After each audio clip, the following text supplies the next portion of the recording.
नमस्कार दोस्तों, डीपी ट्रिकर में आपका स्वागत है। आज हम जिस टॉपिक के बारे में बात करेंगे उसका नाम है ऑर्डर रैंकिंग। जैसा कि आपको पता है एनटीपीसी, ग्रुप डी और भी कई एग्जामों में ऑर्डर रैंकिंग से एक या दो क्वेश्चन पूछे जाते हैं। तो सबसे पहले समझेंगे ऑर्डर रैंकिंग। तो रैंकिंग क्या होता है और ऑर्डर क्या होता है। तो रैंकिंग को देखेंगे। रैंकिंग क्या होता है, दाएं तथा बाएं से स्थान व्यक्ति का रैंकिंग कहलाता है। दाएं से स्थान या बाएं से स्थान क्या कहलाएगा, दाएं से स्थान, दाएं से या बाएं से क्या कहलाएगा, रैंकिंग कहलाएगा। जैसे कि आप देखेंगे X Y Z A B C D E F, ये क्या है, एक व्यक्ति बैठे हुए हैं। मैंने पूछा कि जेड का लेफ्ट से कौन सा स्थान है और राइट से कौन सा स्थान है। तो आप कहोगे 1 2 3, लेफ्ट से कौन सा स्थान है, तीसरा, और राइट से 1 2 3 4 5 6 7, राइट से क्या स्थान है, 7वां। समझ पा रहे हो, यही क्या कहलाएगा, ये रैंकिंग कहलाएगा। किसी भी व्यक्ति का लेफ्ट या राइट से स्थान बताना क्या कहलाता है, रैंकिंग कहलाता है। ठीक है, अब ऑर्डर को समझेंगे। ऑर्डर क्या होता है, अब ऑर्डर को समझते हैं।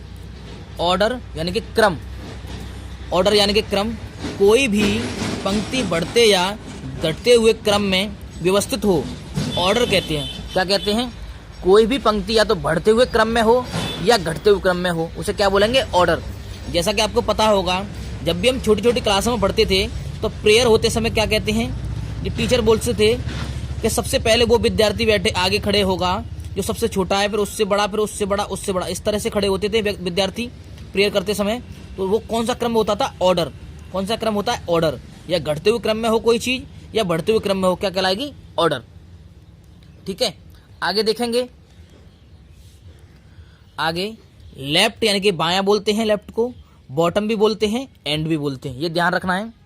राइट को दायां यानी कि टॉप और स्टार्ट, ये तीनों किसके लिए इस्तेमाल करेंगे, राइट के लिए, दाएं के लिए। ठीक है, अब एक क्वेश्चन देखते हैं और समझते हैं क्वेश्चन को। क्वेश्चन है, एक पंक्ति में विपिन का दाएं छोर से 27वां स्थान है और बाएं छोर से 25वां स्थान है, कुल पंक्ति में कितने लोग हैं। तो देखेंगे दाएं छोर से यानी कि राइट से कौन सा स्थान है, उसका राइट से स्थान है 27वां, लेफ्ट से स्थान है 25वां। जब भी राइट और लेफ्ट वैल्यू दे रखी हो हमें 27 25, इस तरह से फॉर्मूला क्या लगाएंगे, टोटल यानी कि कुल बराबर लेफ्ट प्लस राइट माइनस 1, या फिर कुल बराबर दायां प्लस बायां माइनस 1। अब फॉर्मूले में आप कहोगे -1 क्यों लगाते हैं, तो मैं आपको बता दूं, जब भी हम इस तरह से मान लीजिए यहां से राइट आया, राइट से 27वां, लेफ्ट से 25वां, दोनों को जोड़ दूंगा डायरेक्ट, तो क्या होगा, एक ऐसा होगा इसमें से जो दोनों तरफ से काउंट हो जाता है, इसलिए -1 करते हैं। ठीक है, तो देखेंगे 27 प्लस 25 -1, 27 प्लस 25 52 -1, तो क्या होगा, 51 राइट आंसर। इसका क्या आंसर होगा, राइट 51। कुल पंक्ति में कितने लोग हैं, 51। ठीक है, अब आगे देखते हैं क्वेश्चन को। आगे क्वेश्चन है, अमन दाएं से 117वें स्थान पर और बाएं से 37वें स्थान पर है, तो छात्रों की कुल संख्या क्या होगी। तो जैसा कि आप पिछले देख चुके हैं, सूत्र क्या होता है, L प्लस R माइनस 1।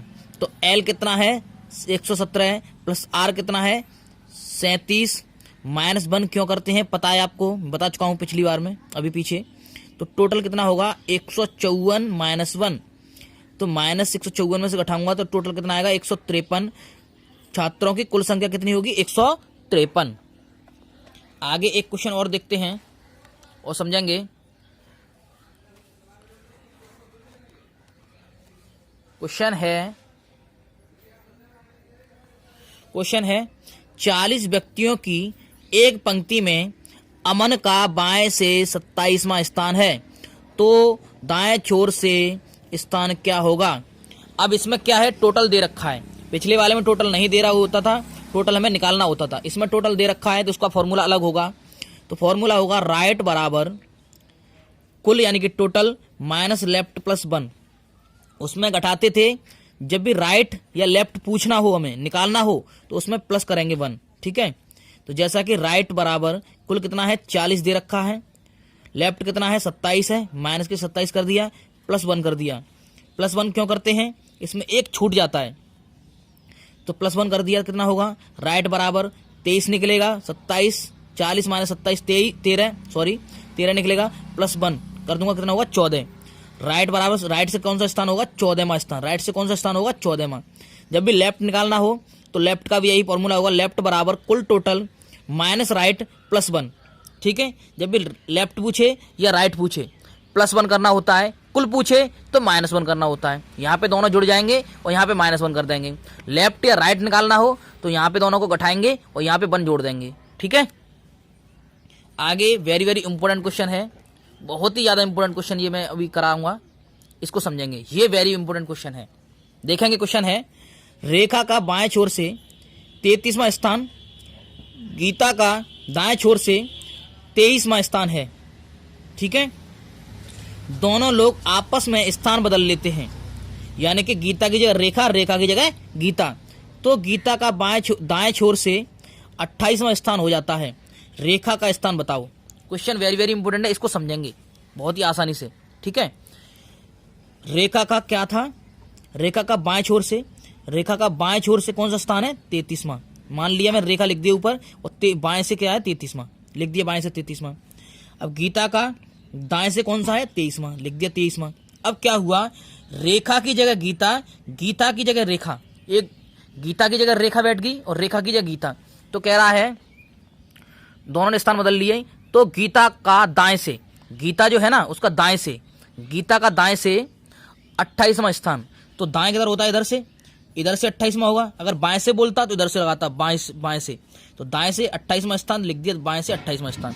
अब क्या करेंगे, अब देखेंगे ये 28 है ना, अब देखिए रेखा का क्या स्थान था 33वां, कहां से स्थान था 33वां स्थान था बाएं से, बाएं से 33वां था। इसका मतलब ये हुआ कि 33 से पहले 32 और बैठे होंगे ना यहाँ पे, 1 2 3 4 31 32 इस तरह से बैठे होंगे, तभी 33 आया होगा।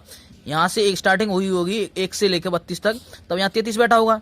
इसके पीछे कितने होंगे 32। इसी तरह इसके पीछे 23 बैठे हैं, यहाँ पे 23वां है, तो इसके पीछे कितने बैठे होंगे 22 बैठे होंगे, तभी तो 23वां आया होगा।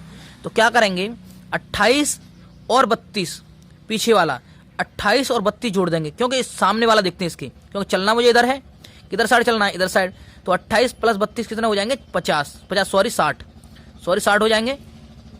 अब क्या करूंगा मैं, इसको 22 को घटा दूंगा, क्यों कि मुझे इस जो दोनों जोड़ूंगा इनको तो टोटल ये इधर जा रहे हैं, टोटल निकल आएगा ना, ये तो टोटल निकलेगा इधर जाने का, और मुझे लाना है स्थान कौन सा, उसका स्थान बताना ना, रेखा का स्थान। तो 22 घटा दूंगा, टोटल वैल्यू में 22 घटाऊंगा तो स्थान निकल आएगा, इसलिए मैंने 22 घटा दिए, तो रेखा का स्थान कितना होगा 38वां स्थान होगा। इसी तरह का एक क्वेश्चन और करा देंगे, आपकी समझ में आ जाएगा, टेंशन न लें, एक बार और रिपीट कर लें इसको, ठीक है, समझ में आ जाए अच्छे से। देखें रेखा का बाएं से 33वां था, तो 32 पीछे बैठे होंगे, तभी तो 33वां आएगा, 1 2 3 4 करके ऐसे, ठीक है। अब गीता का दाएं से कौन सा था, दाएं से 23वां था, इसके पीछे 22 बैठे होंगे। अब पूछा होता है, उधर से चलते हैं, अब कह रहा है गीता का दाएं से यानी कि इधर से, अगर इधर से पूछा होता तो ये जोड़ता और ये वाले जोड़ देता, इधर से मान लो होता 30वां स्थान, तो यहाँ से मान लेता मैं कि यहाँ से होता बाएं से 30वां स्थान, तो 30 यहाँ से जोड़ता 30 और ये 22 जोड़ देता, तो इसमें 32 घटा देता, समझ रहे हो। तो दे रखा था 28, तो इधर से 28 था ना इसमें, इधर से 28, तो 28 + 32 जोड़ दूंगा और 22 घटा दूंगा, तो आंसर आ जाएगा 38, ठीक है। और क्वेश्चन देखते हैं, ये क्वेश्चन भी बहुत बार आया है, वेरी वेरी इंपॉर्टेंट है ये भी क्वेश्चन, ये ऐसा क्वेश्चन बहुत पूछा जाता है रेलवे में। तो क्वेश्चन है, एक परीक्षा में अमन ने 11वीं रैंक प्राप्त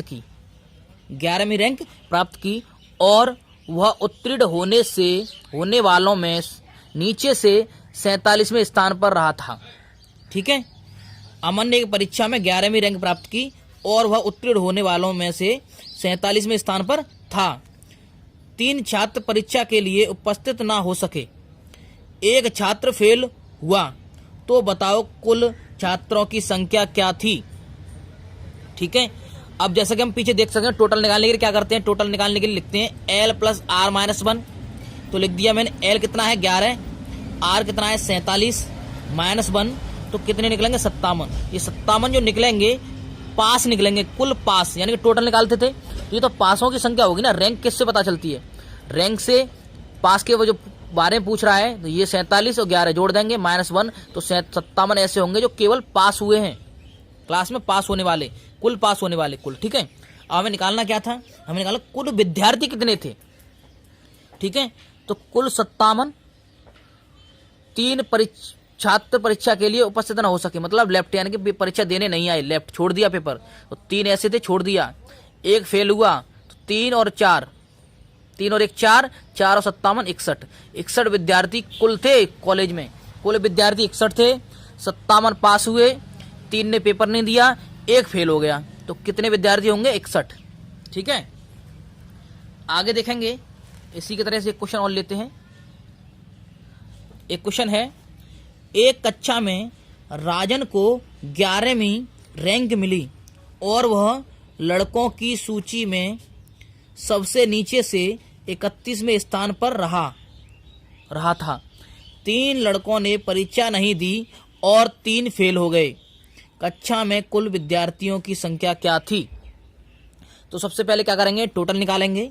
टोटल यानी कि L + R - 1, तो 11L 31R - 1, इसको सॉल्व करेंगे, कितना आएगा? 41। कुल पास कितने हुए? 41 तो पास हुए कुल। टोटल निकालने का मतलब क्या है? कुल विद्यार्थी पास हुए हैं।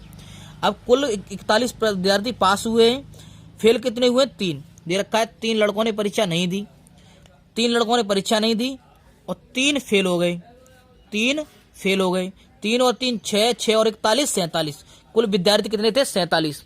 आशा करते हैं आपको हमारी वीडियो पसंद आई होगी। पसंद आई है तो लाइक करें, शेयर करें, कमेंट करना ना भूलें साथियों। रीजनिंग के या किसी भी टॉपिक पर छोटे छोटे वीडियो इसी तरह से लाते रहेंगे और आपको समझाते रहेंगे। तब तक के लिए जय हिंद दोस्तों, वंदे मातरम।